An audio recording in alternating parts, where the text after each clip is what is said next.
5 minutes de chimie, s'il vous plaît. Bonjour à tous. Aujourd'hui, petit retour sur les facteurs qui influencent la vitesse de réaction.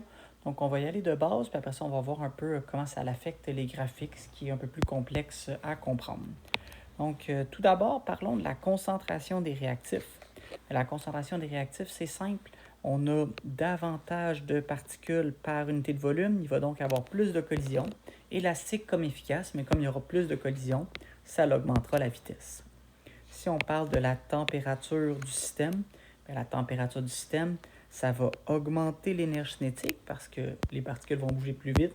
Et en bougeant plus vite, on va augmenter également leur nombre de collisions, ce qui va faire que la vitesse va augmenter de façon doublement pour deux raisons. Pour la nature des réactifs, je vais attendre, c'est un peu plus complexe. Pour la surface de contact, le même concept, en augmentant la surface de contact, les particules vont pouvoir davantage se rentrer dedans et donc ça va augmenter la vitesse de cette façon-ci. Finalement, la présence d'un catalyseur, ça abaisse l'énergie minimale. En abaissant l'énergie minimale, il y a davantage de particules qui ont l'énergie minimale. C'est le même concept, mais à l'inverse, si on veut rentrer la présence d'un inhibiteur, qui est le contraire du catalyseur, lui, il va augmenter l'énergie minimale et donc il y aura moins de particules qui auront cette énergie-là et la réaction se passera davantage lentement. Pour la nature des réactifs, on a deux concepts à voir. Premièrement, c'est la taille de la molécule et finalement, on va avoir l'état de la molécule. Donc, est-ce qu'elle est liquide, solide ou aqueuse? Pour la taille, comme on veut une petite molécule, ayant une petite molécule, c'est une petite énergie minimale. On a peu de liens à briser, ce qui veut dire que la molécule va réagir plus rapidement si elle est petite. C'est plus vite. Et pour l'état, même concept, nous on veut c'est aqueux qui est le plus vite et c'est solide qui est le plus lent. Là, pour ça, je ne vais pas rentrer dans ce tableau-là pour l'état parce que c'est à peu près tout, mais c'est juste important de savoir que pour l'état, c'est le aqueux qui va le plus vite, suivi du gaz, suivi du liquide et finalement, c'est le solide qui est le plus lent. Si on voit ces graphiques-là, l'important, c'est de bien voir c'est quoi les axes. Donc ça, c'est l'énergie et ça, c'est la progression de la réaction. C'est notre tableau de base qu'on a pour voir si c'est une réaction qui est endo- ou exothermique. Ici, on voit que le delta H, il est négatif. On remarque donc que c'est une réaction qui est exothermique. Il y a peu de choses qu'on peut voir avec la vitesse de la réaction. La seule chose qu'on peut voir, c'est ceci qu'on appelle l'énergie d'activation. Donc, l'énergie d'activation, c'est l'énergie que ça prend pour que deux particules puissent briser leur lien. C'est donc l'énergie minimale de la collision. C'est la seule chose qu'on peut voir dans ce tableau-là. On peut donc conclure que la seule chose qui sera visible sur ce graphique-là, c'est la présence d'un catalyseur. Si j'ai un catalyseur, qu'on se rappelle, ça diminue l'énergie d'activation. C'est pour ça qu'il y a plus de particules qui ont l'énergie minimale, donc la réaction se passe plus vite. Mais on remarquera qu'elle va diminuer comme ceci. Si j'avais un inhibiteur à la place, un inhibiteur, ça va augmenter l'énergie d'activation et donc ça va ressembler à quelque chose comme ceci. Pour la concentration, il n'y aura aucun impact sur ce graphique-là. On ne change pas l'énergie minimale, on fait juste changer les particules qui ont de l'énergie. Pour la température, même concept, ça non plus on ne peut pas le voir.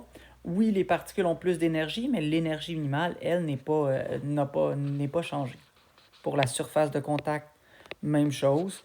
Par contre, pour la nature des réactifs, comme on avait dit que c'était la taille des particules, plus une particule est petite, elle a une petite énergie minimale, alors que si elle sera grande, lorsqu'elle sera grande, elle va avoir, on va faire grande, on va le faire en surligneur bleu, Donc, si elle est grande, ça va être une grande énergie cinétique, une grosse énergie cinétique, parce qu'il faut briser plus de liens, donc ça va être plus lent, parce que c'est plus difficile à faire.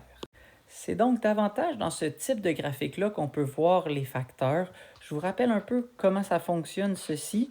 Ceci est l'énergie d'activation, communément appelée l'énergie minimale pour pouvoir faire une collision efficace. Qu'est-ce que ça veut dire? Bien, ça veut dire que toutes ces particules-là, ils sont plus petits, ils ont moins, donc les collisions ont moins que l'énergie minimale. Comme ils ont moins que l'énergie minimale, bien, ils font des collisions qu'on appelle élastiques. Ils n'ont pas assez d'énergie pour faire des collisions efficaces qui se transformeront en produits. Par contre, toutes celles-ci ont des collisions qui sont plus grandes que l'énergie d'activation.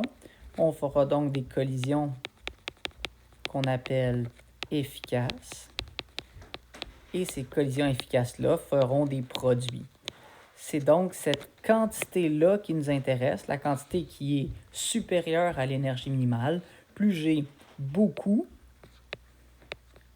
de particules qui ont cette énergie minimale-là, bien, plus ma réaction va se passer rapidement, elle va se passer vite.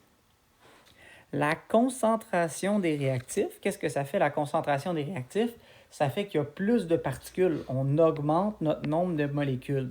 Donc oui, il y a plus de molécules qui n'ont pas l'énergie minimale, mais il y a aussi plus de molécules qui ont cette énergie minimale-là. Conséquence, on a davantage de particules qui est à droite de l'énergie minimale, c'est pour ça que ça va plus vite. Donc voilà comment on voit une augmentation de la concentration. Si on augmente la concentration, bien, on va avoir davantage de particules, on va juste augmenter en Y. Pour la température du système, on se rappelle de quoi ça a l'air, une variation de température sur cette courbe-ci. En fait, ce que ça va faire, c'est que ça va déplacer le sommet. Il va se déplacer vers la droite. Si on augmente la température, bien, ça va ressembler à quelque chose comme ceci. On remarque qu'il y a davantage de particules qui ont cette énergie minimale-là. Bien, conséquence, ça va aller beaucoup plus vite. Pour la nature des réactifs, c'est la même chose que le catalyseur. En fait, si j'ai des plus grosses molécules, je vais changer l'énergie minimale. Et pour la surface de contact, on ne le voit pas vraiment. En fait, c'est le nombre de particules qui sont capables de faire des collisions, mais sur ce graphique-là, on ne peut pas le voir. Finalement, la présence d'un catalyseur, elle, va changer cette énergie minimale-là. Le catalyseur, pour la troisième fois, ça diminue l'énergie d'activation. En diminuant l'énergie d'activation, on va diminuer cette barrière-là. Ça va être notre nouvelle énergie d'activation avec catalyseur.